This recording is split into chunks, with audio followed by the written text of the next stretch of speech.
हमारा नेक्स्ट है फ्लोट, जिसकी साइज होती है 32 बिट्स। ये स्टोर करता है डेसिमल नंबर लेस प्रिसीजन तक। अब हम लोग चलते हैं आईडी के ऊपर और देखते हैं कि ये स्टोर कैसे करता है। तो सबसे पहले हम लोग डेटा टाइप को लिखेंगे, ये कट करते हैं।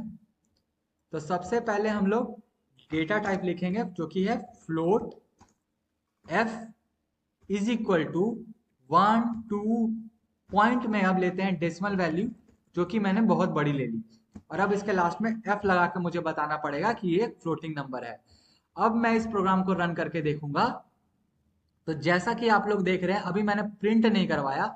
अब मैं यहाँ पे एफ वेरिएबल को इंजेक्ट करता हूँ और अब मैं प्रिंट करवाता हूँ, तब ये प्रिंट करेगा। डेसिमल के बाद इसने आपने देखिए कितने वैल्यू के लिए 1 2 3 4 5 6, मतलब ये 6 डिजिट ही लेगा। ये हमारा लेस प्रिसीजन है। पर जैसे ही मैं यहाँ पे डबल कर दूं, इस वेरिएबल का डेटा टाइप डबल हो जाएगा और यहां से मैं बिना एफ लगाए भी चला सकता हूं। और अब मैं इसे प्रिंट करवा के देखूंगा, तब इसने पूरी वैल्यू को प्रिंट किया। तो ये हायर प्रिसीजन तक ले लेता है, जो डबल हमारा डेटा टाइप है। और इसकी साइज होती है 16 बिट्स, सॉरी 64 बिट्स। नेक्स्ट हमारा है जो कि है कैर, जिसकी साइज है 16 bits, store a single character और सिंबल। अब हम लोग चलते हैं वापस आईडीई की ओर और हम लोग एक कैट टाइप का वेरिएबल डिक्लेयर करते हैं। तो सबसे पहले उसके लिए हम लोग कैट डेटा टाइप लिखते हैं, सी करेंगे और सिंगल कोट्स के अंदर हम लोग कोई भी वैल्यू को लिखेंगे और अब एक सेमी कॉलन देंगे। और वहां पे वापस से अब हम प्रिंट करवाना चाहते हैं सी को, इसे कट करते हैं और प्रोग्राम को वापस से रीरन करते हैं। अब चलते हैं, ये रन हो रहा है और इसने ए को प्रिंट कर दिया। वैसे ही अगर कोई सिंबल होता, जैसे कि ये सिंबल, जैसे कि अब हम कोई सिंबल चूज कर लेते हैं, जैसे कि मैं ये परसेंट लेता हूं और अब इस प्रोग्राम को रन करके देखता हूं।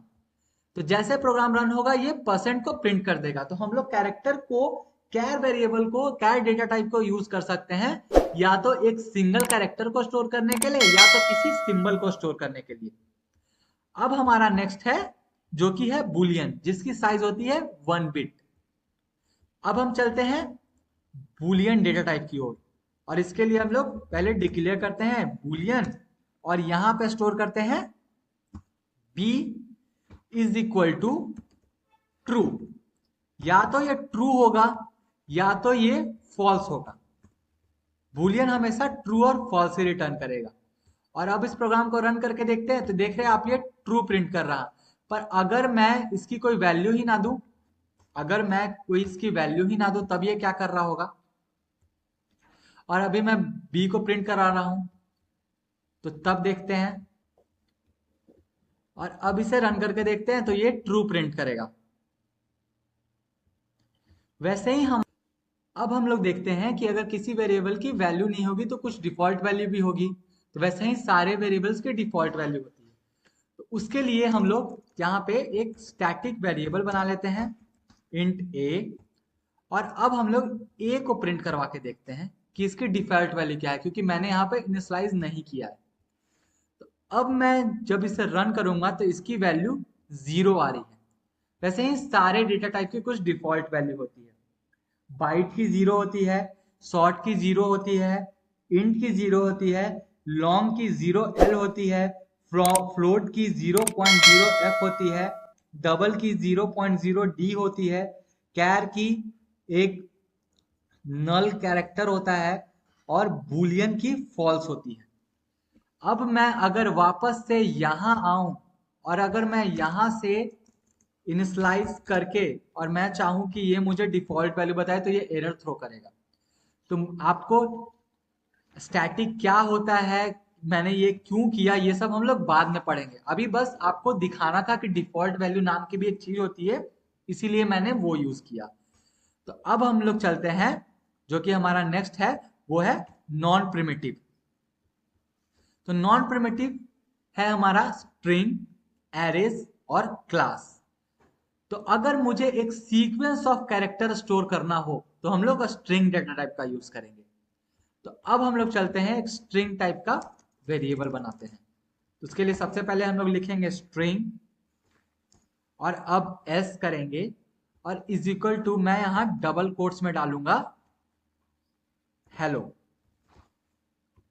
और अब मैं इसे इनक्लोज कर दूंगा सेमी कॉलन से और अब मैं एस को प्रिंट करने जा रहा हूं। तो अब जब मैं इसे प्रिंट करूंगा तो ये आउटपुट मुझे हेलो दिखेगी। जब मैं कैरेक्टर कर रहा था तो मैं सिर्फ एक कैरेक्टर ले पा रहा था। स्ट्रिंग हमारा एक अलग से वीडियो ही आएगा क्योंकि स्ट्रिंग एक अलग क्लास है जावा में। स्ट्रिंग का हम लोग बहुत यूज देखने वाले हैं। तो स्ट्रिंग एक अलग वीडियो ही आएगा स्ट्रिंग के ऊपर। अभी हम लोग बस देख रहे हैं कि इसे हम लोग यूज कैसे करते हैं। अब हमारा next non primitive data type है arrays. Store multiple value of the same type. ये हमारा स्टोर करता है multiple value of the same data type. तो अब हम लोग चलते हैं देखते हैं कि एरे को डिक्लेयर कैसे करते हैं जावा में। तो उसके लिए सबसे पहले हम लोग लिखेंगे एक डेटा टाइप जो कि है इंट और अब हम लोग एरे का सिंबल देंगे और इसका एक नाम देंगे इज इक्वल टू न्यू और यहाँ पे इंट करके हम इसकी साइज को बताएंगे और यहाँ पे सेमी कॉलन लगाएंगे। अब इसके अंदर कुछ वैल्यू तो है नहीं तो मैं इसके अंदर कुछ वैल्यू डाल देता हूँ। तो एरे का इंडेक्स 0 से स्टार्ट होता है। हम लोग आगे चल के एरेस को स्पेसिफिक वीडियो में भी पढ़ेंगे। तो ए के 0th इंडेक्स पे मैं इनपुट दे देता हूं 1 और अब मैं रीच करता हूं ए के 0th इंडेक्स को और अब इस प्रोग्राम को रन करके देखते हैं तब ये प्रिंट करेगा 1। और जैसे ही जैसा कि आप लोग देख रहे हैं कि 2 साइज का हमारा एरे है तो अब मैं एक और साइज एरे ऑफ इंडेक्स 1 पे गया और वहां पे मैंने स्टोर कर लिया 2 और अब मैं प्रिंट करवा रहा हूं फर्स्ट इंडेक्स वाले को। अब मैं प्रोग्राम को दोबारा रन करूंगा और दोबारा रन करके देखूंगा तो ये ट्रू प्रिंट कर रहा है। तो ये हमारा एरे है जो कि ऐसे डिक्लेयर होता है। अब हमारा नेक्स्ट है जो कि है हमारा class. A blueprint for creating objects. हम लोग ऑब्जेक्ट्स बनाना सीखेंगे आगे चल के। अभी बस हम लोग समझते हैं कि क्लास को डिक्लेयर कैसे करते हैं। तो यहाँ पे हम लोग चलते हैं और यहाँ पे हम लोग लिखेंगे क्लास और इस क्लास का कुछ नाम देंगे जैसा कि मैं एक दे रहा हूँ पर्सन और ये हमें एक कर्ली ब्रेसेस देंगे। ये हमारा एक क्लास बन के रेडी होगा। अब इस क्लास के अंदर कुछ वेरिएबल्स होंगे कुछ मेथड्स होंगे जो कि हम लोग आगे चल के वीडियोस में देखेंगे कि उन्हें कैसे बनाते हैं और फिर ऑब्जेक्ट बना के उन्हें कैसे यूज कर सकते हैं अपने क्लास में या किसी और क्लास में। तो वो हम लोग आगे चल के देखेंगे। आज के लिए वीडियो में बस इतना ही। Thank you for watching this video. Keep subscribing our video, keep watching our video. Thank you for watching.